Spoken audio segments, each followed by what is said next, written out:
City India news Telugu నుంచి ఒక code తర్వాత ఇంకో కోడ్, ఎమ్మెల్సీ కోడ్ తర్వాత ఎంపీ ఎలక్షన్ కోడ్, ఇవన్నీ వచ్చి డెవలప్మెంట్ కార్యక్రమాలన్నీ కూడా ఎక్కడికక్కడ ఆగిపోయింది. గత ప్రభుత్వంలో కాగితాల మీద శాంక్షన్ ఇచ్చింది తప్ప అక్కడ ప్రాపర్గా డ్యూ డిలిజెన్స్ జరగలే, ఆర్డర్స్ రాలేదు, అక్కడ ఫైనాన్స్ కమిట్మెంట్ కూడా ఇక్కడ జరగలేదు. సో ఇవన్నీ కూడా దృష్టిలో పెట్టుకొని ఈ 2 నెలలు 3 నెలలు ప్రిన్సిపల్ సెక్రటరీ గారి దగ్గర, సీఎం ఆఫీస్ దగ్గర, తర్వాత ఇంజనీరింగ్ చీఫ్ టీఎఫ్యూఐటీసీ దగ్గర నేను, మా చైర్మన్ గారు, మిగతా కౌన్సిలర్లు ఫాలో అప్ చేసి ఎట్టకేలకు కొన్ని ప్రాజెక్ట్స్ క్లియర్ చేసుకోగలిగాం. ముఖ్యంగా మహబూబ్నగర్ పట్టణానికి డ్రైనేజ్ సమస్య చాలా తీవ్రంగా ఉంది. ఇంతకుముందు డ్రైనేజ్ కాలువలన్నీ కూడా పెద్ద చెరువులోకి పోతున్నాయి. సో గత ప్రభుత్వంలో పెద్ద చెరువులకు పోయే నీళ్ళన్నింటినీ కూడా ఆపేసి వాటిని డైవర్ట్ చేసింది మొత్తం. సో ఏ చిన్న వాన పడ్డా కూడా కింద ఉన్న డైవర్షన్ ఛానల్స్ నుంచి పోయి కాలనీస్ అన్నీ కూడా ఫ్లడ్ అయిపోయి, సో ఇమ్మీడియట్గా 100% రెక్టిఫై చేయలేము, కానీ మ్యాక్సిమం డ్యామేజ్ కంట్రోల్ చేయాలని చెప్పి ఎక్కడెక్కడైతే ఛానల్స్ను వెడల్పు చేయాలో, ఎక్కడెక్కడ బాక్స్ డ్రైన్స్ కట్టాలో వాటన్నింటినీ కూడా యుద్ధ ప్రాతిపదిక మీద కట్టడం జరిగింది. మున్సిపల్ కమిషనరు, ఇంజనీర్సు, చైర్మన్ గారు, కౌన్సిలర్స్ ఫ్లడ్డింగ్ అయ్యే కాలనీస్ అన్నింటినీ కూడా పరిశీలించి ఎమర్జెన్సీ మెజర్స్ కూడా తీసుకున్నారు. అవి పూర్తి కావాలి కనుక ఉన్నాయి. దాంతో పాటుగా ఇప్పుడు మేము ఆర్డర్ తీసుకొని వచ్చినాం. టెండర్ ప్రక్రియ మొదలు కాబోతా ఉంది. 37 కోట్ల రూపాయలు కేవలం మ్యాక్సిమం డ్రైన్స్కు, తర్వాత అక్కడక్కడ సీసీ రోడ్లకు క్షేత్రస్థాయిలో పరిశీలన చేసిన తర్వాత పెట్టుకోవడం జరిగింది. అతి తొందరలోనే దీనికి టెండర్స్ కాల్ఫర్ చేస్తాం. ఈ డ్రైనేజ్ వ్యవస్థ, ఈ డ్రైన్స్ అన్ని కూడా కంప్లీట్ చేసుకున్నప్పుడు కొలికి వస్తుంది. దాంతో పాటుగా ఇంకొక 47 కోట్లు ఇప్పుడు మళ్ళీ ప్రపోజల్స్ పెట్టడం జరిగింది. అది టీఎఫ్యూఐటీసీ దగ్గర, ప్రిన్సిపల్ సెక్రటరీ గారి దగ్గర పెండింగ్లో ఉంది. అది కూడా వాళ్ళు ఓవరాల్గా మాకు అప్రూవల్ ఇచ్చింది. అది కూడా రాబోతుంది. దానికి కొద్దిగా టైం పట్టవచ్చు. ఇవి కాగానే వీటి యూటిలైజేషన్ సర్టిఫికేట్స్ అన్ని పెడితే నెక్స్ట్ దాంట్లో అది కూడా రిలీజ్ అయ్యే అవకాశం. ఈరోజు ప్రతి రూపాయికి కష్టం ఉంది గవర్నమెంట్లో. గతంలో లాగా ఏది పడితే శాంక్షన్ చేయడానికి లేదు. ఎందుకు అంటే బీఆర్ఎస్ గవర్నమెంట్లో చేసిన 7 లక్షల కోట్ల రూపాయలకు ఇప్పుడు ఇన్స్టాల్మెంట్స్ కట్టాల్సి వస్తుంది. ఇది మహబూబ్నగర్ పట్టణ ప్రజలు, తెలంగాణ ప్రజలకు మళ్ళీ చెప్తారు. అప్పుడు మారిటోరియం ఉండే 5 సంవత్సరాలు ఇష్టం ఉన్నంత తీసుకోవచ్చు, కానీ మళ్ళీ కట్టేది లేకుండా. కానీ 2023 తర్వాత ఇప్పుడు 24లో అసలు ప్లస్ వడ్డీ మనం రీపే చేయాలి. వాళ్ళు చేసిన 7 లక్షల కోట్లకు మీరు లెక్కేస్తే 1000 కోట్ల రూపాయలు సంవత్సరానికి నెలకు కట్టాల్సిన పరిస్థితి. మొన్ననే 38,000 కోట్ల రూపాయలు 4 నెలల కోసం వడ్డీ కిస్తీ రాష్ట్ర ప్రభుత్వం కట్టింది. ఇంత అప్పులు చేయకుండా, ఇష్టం ఉన్నట్టు పిచ్చి ప్రాజెక్టులు చేయకుండా ఉంటే దాంట్లో సగం డెవలప్మెంట్ వర్క్స్ మనం వస్తాం. ఎందుకు కడతా ఉన్నాము అంటే కట్టకుంటే మనం డిఫాల్ట్ అవుతాం, మన పరపతి పోతుంది. మనకు వచ్చే సాధారణ లోన్స్ కూడా మనకు రాకుండా మన క్రిసిల్ రేటింగ్ పడిపోతుంది. ఏ అంతర్జాతీయ సంస్థలు కానీ, ఆర్బీఐ కానీ మనకు లోన్స్ ఇవ్వలేని పరిస్థితి వస్తుంది. కాబట్టి ఆర్థిక క్రమశిక్షణ ఉండాలి అని చెప్పి చాలా కష్టమైన నిర్ణయాలు తీసుకొని వాళ్ళ రీపేమెంట్ చేసే కార్యక్రమంలో భాగంగా ఈరోజు అత్యవసరమైన పనులను మాత్రం ముందుకు తీసుకుపోతాం.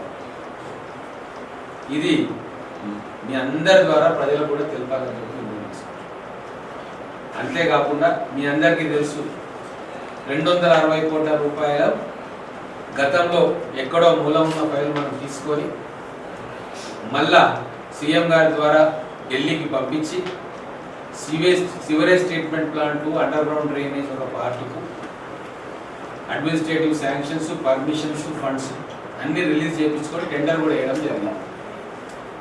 టెండర్లో మెగా కంపెనీ ఆ టెండర్ చేజిక్కించుకుని టెండర్ ప్రక్రియలో భాగంగా దానికి ఇప్పుడు లెటర్ ఆఫ్ ఇంటెంట్ తయారు చేస్తూ ఉన్నారు.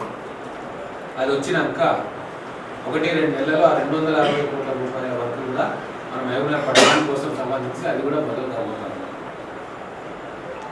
మళ్ళీ ఇప్పుడు మన ఢిల్లీకి పోయినప్పుడు కూడా ముఖ్యమంత్రి గారి దృష్టికి తేవడం, వారు అర్బన్ డెవలప్మెంట్ శాఖ మంత్రితో మాట్లాడుతున్నప్పుడు ఈ విషయం తేవడం జరిగింది. ఇంకొక ప్రపోజల్ మళ్ళీ మిగతా అండర్ గ్రౌండ్ డ్రైనేజ్ కోసం 600 కోట్ల రూపాయలతో ప్రణాళిక కూడా సిద్ధం చేసి ఈరోజు కేంద్ర ప్రభుత్వం దగ్గర స్క్రూటినీ కోసం పెట్టింది.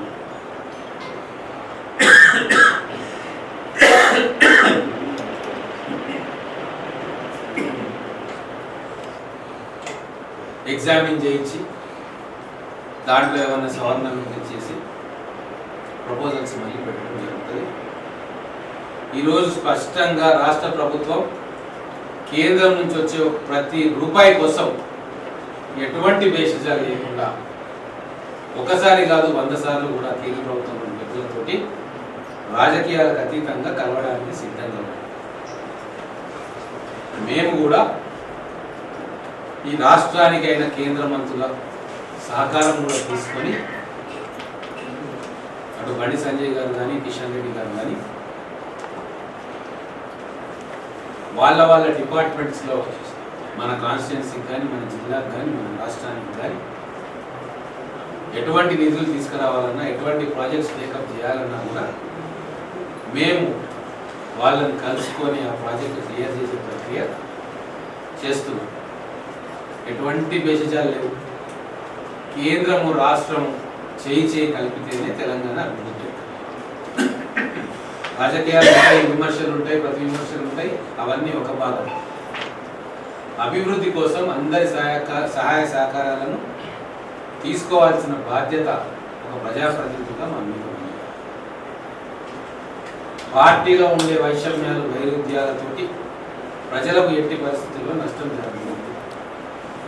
కాబట్టి హుందాతనంతో రాజకీయాలు చేయాలా, ప్రతి ఒక్క ప్రజాప్రతినిధిని గౌరవించాలా, ఎవరి ద్వారా ఏ సహాయం మన ప్రజలకు అందుతుందో, మన మున్సిపాలిటీకి అందుతుందో, మన జిల్లాకు అందుతుందో, రాష్ట్రానికి అందుతుందో ఆ సహాయ సహకారాలు తీసుకోవాలి. ఇది మా ముఖ్యమంత్రి గారు మాకు మార్గదర్శకాలు ఇచ్చింది. ఆ ప్రకారంగానే మేము పనిచేస్తాం.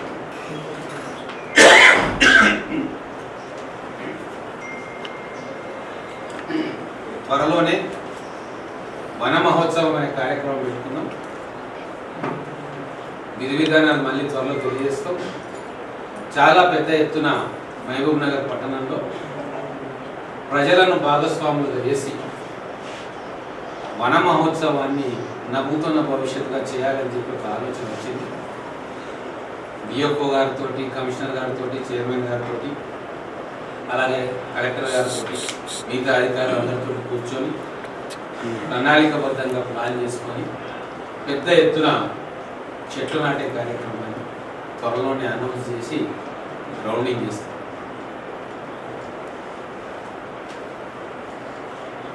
ఎడ్యుకేషన్ విషయంలో మీ అందరికీ తెలుసు, మొట్టమొదటిసారిగా పట్టణాల్లో గ్రామాలలో ఎక్కడ పాఠశాల ఉంటే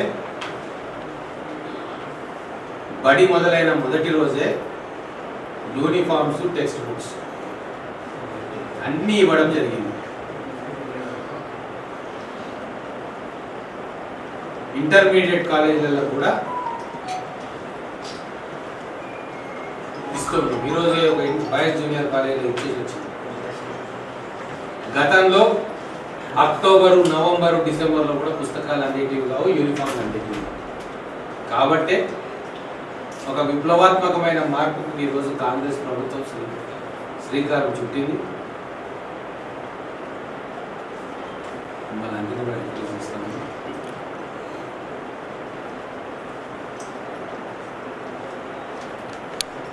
ప్రతి స్కూల్లో కూడా టీచర్స్ వచ్చేటట్టుగా 11,000 మంది అపాయింట్మెంట్లు ఇచ్చినాం. వాళ్ళందరినీ కూడా ప్లేస్మెంట్ చేస్తూ ఉన్నాం. ఎన్నడూ జరగని విధంగా టీచర్స్ ట్రాన్స్ఫర్లో ఎవ్వరి జోక్యం లేకుండా కేవలం ప్రభుత్వ అధికారులు ఆన్లైన్ వ్యవస్థ ద్వారా దాదాపుగా ప్రమోషన్స్ ప్రక్రియను 18,000 మందికి ప్రమోషన్లు ఇచ్చింది. ఈరోజు ఎటువంటి కోర్టు కేసులు అడ్డంకి లేకుండా, ఎటువంటి సంఘాల జోక్యం లేకుండా ఆన్లైన్లో పారదర్శకంగా ఈరోజు ప్రమోషన్ ఇవ్వడం, రేపు భవిష్యత్తులో ట్రాన్స్ఫర్స్ కూడా మా ఎవ్వరి జోక్యం లేకుండా ట్రాన్స్ఫర్స్ జరుగుతాయి.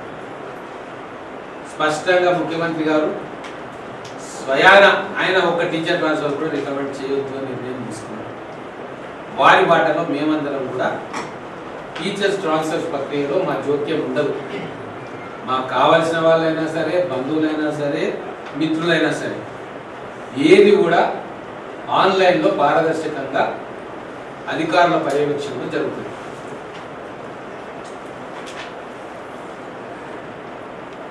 గతంలో ఇష్టరాజ్యంగా ఉండే, ఇప్పుడు ఆ పరిస్థితి ఉండదు. అలాగే పాఠశాలల్లో ఫస్ట్ ఫేజ్ కంప్లీట్ అయిపోయింది. మొదలు నిధులు ఇచ్చి 25% డిపాజిట్ చేసి ఎంపిక చేసుకున్న పాఠశాలల్లో drinking water facility, minor repair works, toilets, electrification, ఈ 4కి కూడా అడ్వాన్స్గా డబ్బులు అక్కడ పెట్టి పనులు చేయించినాం. చాలా వరకు పనులు పూర్తయినాయి. పెయింటింగ్ వర్క్ ఒక్కటే రాష్ట్ర వ్యాప్తంగా ఒకటే సంస్థకు టెండర్ ద్వారా తెచ్చుకున్నాడు కాబట్టి కొద్దిగా ఆలస్యం అవుతా ఉంది. అది కూడా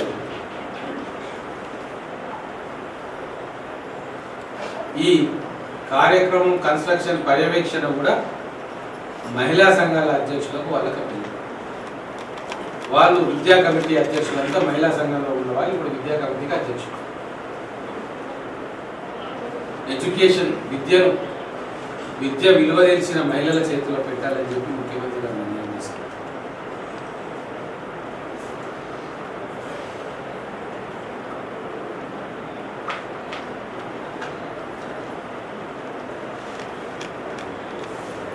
కూడా ఆర్థిక క్రమశిక్షణ పాటించి వెసులుబాటు చూసుకొని ఒక్కొక్కటి గ్రౌండింగ్ చేస్తాం. బిడ్డ పుట్టగానే మనం పెళ్లి చేయం. ఏది ఎమర్జెన్సీ అవసరం అది ఫస్ట్ గ్రౌండింగ్ చేసి ఈ రాష్ట్ర ప్రభుత్వం తీసుకున్న అప్పులను కూడా మెల్లగా తీరుస్తూ రాబోయే కాలంలో అన్ని 6 గ్యారెంటీలు కూడా అమలు చేస్తాం. అమలు చేసిన తర్వాతనే మేము ఎన్నికలు. ఎక్కడ కూడా మాయమాట అని చెప్పి ఓట్లు వేసుకోవడానికి రాలే కాంగ్రెస్ ప్రభుత్వం. గత 10 సంవత్సరాల్లో వాళ్ళు చేసింది అదే. ఇప్పుడు మీరు చూస్తున్నారు, డబుల్ బెడ్రూమ్లు కట్టించిందంటే బేసిక్ ఇన్ఫ్రాస్ట్రక్చర్ లేదా, సివరేజ్ సిస్టమ్ లేదు, కిటికీలు ఊచలు తీసుకుపోతున్నారు, కాలాలు ఇరగొట్టి రకరకాల కంప్ అయిపోయింది ఆ డబుల్ బెడ్రూమ్ వ్యవహారం. అంటే ఏదైనా ప్లానింగ్ చేస్తే పర్ఫెక్ట్గా గ్రౌండ్ కావాలి, లబ్ధిదారులకు లబ్ధి చేకూర్చాలి. అటువంటి ప్లానింగే మేము చేస్తాం తప్ప ఓటు బ్యాంక్ రాజకీయాలను ఎవరో ఒత్తిడి చేస్తూ ఉన్నారు, ఎవరినో మీకు పొందాలను మేము చేసే పరిస్థితి ఉండదు. అందుకే మేము ఇందిరమ్మ ఇండ్లు ఇస్తాము అని చెప్పి ప్రతి నియోజకవర్గానికి 3,500 ఇండ్లు ఇస్తామని చెప్పినాం. దానికి కావాల్సిన ఫైనాన్షియల్ క్లోజర్స్ అంటే డబ్బు ఎక్కడి నుంచి తీసుకురావాలా, ఏ సంస్థల నుంచి తీసుకురావాలా, అవన్నీ కూడా గ్రౌండ్ వర్క్ జరుగుతూ ఉంది. కొద్ది అమౌంట్ మాకు వచ్చింది. ఇంకా మిగతాది కూడా సమకూర్చుకున్న తర్వాత అతి త్వరలో ఇందిరమ్మ ఇండ్ల కార్యక్రమాన్ని కూడా గ్రౌండింగ్ చేస్తాం. ఇంకోటి డ్రింకింగ్ వాటర్ కూడా కరెక్ట్ ప్రిపరైజేషన్ కావడం మార్నింగ్ పడిన నీళ్ళు ఈవినింగ్ వరకు చూస్తే కింద మొత్తం మట్టి. దీంట్లో మిషన్ భగీరథ ఇంటింటికి తాగే నీళ్ళు ఇచ్చినాం, టెంకాయ నీళ్ళు ఇచ్చినాం, గొప్పలు చెప్పుకున్నారు కదా. వాస్తవంగా మిషన్ భగీరథ స్కీము 30-40 గ్రామాలలో అది అందరం కూడా అందలేదు. అది వాస్తవం. వచ్చిన దగ్గర కూడా మీకు ఫిల్టర్ పాయింట్లో ఫిల్టర్ బెడ్స్ లేక చాలా మటుకు మురికి నీళ్ళే ట్యాప్ వాటర్లో వచ్చింది. మనకి ఎందుకు వస్తుంది అంటే ఎక్కడైతే కొత్త పైప్ లైన్ వేసిరో, కొత్త నెట్వర్క్ వేసిరో అక్కడ వాటర్ క్లియర్ వస్తుంది. ఎక్కడైతే స్కామ్ చేసి పాత నెట్వర్క్కి కనెక్షన్స్ కలిపిరో, గతంలో ప్రభుత్వాలు ఏర్పాటు చేసిన నెట్వర్క్ తుప్పుబట్టిపోయిన నెట్వర్క్లలో కలిపితే దాంట్లో నుంచి వచ్చే నీళ్లు మీరు అన్నట్టుగా కంటామినేటెడ్ వాటర్ వస్తూ ఉంది. అందుకే వాటన్నింటినీ కూడా రెక్టిఫై చేయాలి భవిష్యత్తులో అని చెప్పి కరీంనగర్లో ఇప్పుడు పైలట్ ప్రాజెక్ట్ సర్వే చేపిస్తాము. అక్కడ వచ్చే రిజల్ట్ని బట్టి రేపు తెలంగాణ వ్యాప్తంగా కూడా మిషన్ భగీరథ ఎంతవరకు లాస్ట్ మైల్ కనెక్టివిటీ అంటే ఇంటి వరకు వచ్చే పైప్ లైన్లో ఏమైనా లోపాలు ఉన్నాయా, ఇంకేమైనా మార్పులు చేర్పులు తీసుకురావాలన్నా క్షుణ్ణంగా పరిశీలించిన తర్వాత దాన్ని రెక్టిఫై చేస్తాం. ఇంకొకటి ఏంటి అంటే ఏదైతే మిషన్ భగీరథ దాంట్లో జడ్చెల నుంచి పంపు చేయాల్సిన పంప్స్ ఉన్నాయో కెపాసిటీ సరిపోవట్లేదు. చైర్మన్ గారు కూడా రివ్యూ చేసి నేను కూడా ఈతోటి ఎస్సీతోటి అందరితో మాట్లాడుతూ ఉన్నాం. వాళ్ళు పెట్టిన పంపు కెపాసిటీ చాలా తక్కువ, 200 HP కెపాసిటీతో పంపింగ్ చేస్తామని సరిపోలేదు. దాన్ని 400 HPకి అప్గ్రేడ్ చేయాలి. పొద్దున్నే ఎస్సీ గారిని పిలిచి రివ్యూ చేసినాం. సో దానికి వాళ్ళు ఎస్టిమేషన్స్ వేసి ఎంత కావాలనో చెప్తే దాని ప్రభుత్వం దగ్గర తీసుకుపోయి పంపింగ్ కెపాసిటీని పెంచుకుంటే మనకు సఫిషియంట్ వాటర్ మనకు ఇస్తుంది. మేమందరం విజిట్కి కూడా పోతాం. మా కౌన్సిలర్స్, చైర్మన్, మేము కలెక్టర్ గారు కూడా విజిట్ చేస్తాము. ఎక్కడెక్కడైతే ఫిల్టర్ బెడ్స్ ఉన్నాయో అక్కడ వాటర్ ఫిల్టరేషన్ సరిగ్గా జరుగుతుందా లేదా, అలాగే పైప్ నెట్వర్క్ ఏదైతే ఉందో ఇంట్రా నెట్వర్క్ అంటారు దాన్ని, అక్కడ క్లియర్గా వాటర్ వస్తుందా లేదా, లేకుంటే నష్టపట్టిన పైపు నుంచి వస్తుందో కూడా పరిశీలన చేసి ఎక్కడైనా లోపాలు ఉంటే సరి చేసుకొని అందరికీ కూడా సేఫ్ డ్రింకింగ్ వాటర్ ఇచ్చేటందుకు మా ప్రభుత్వం కృతజ్ఞతలు.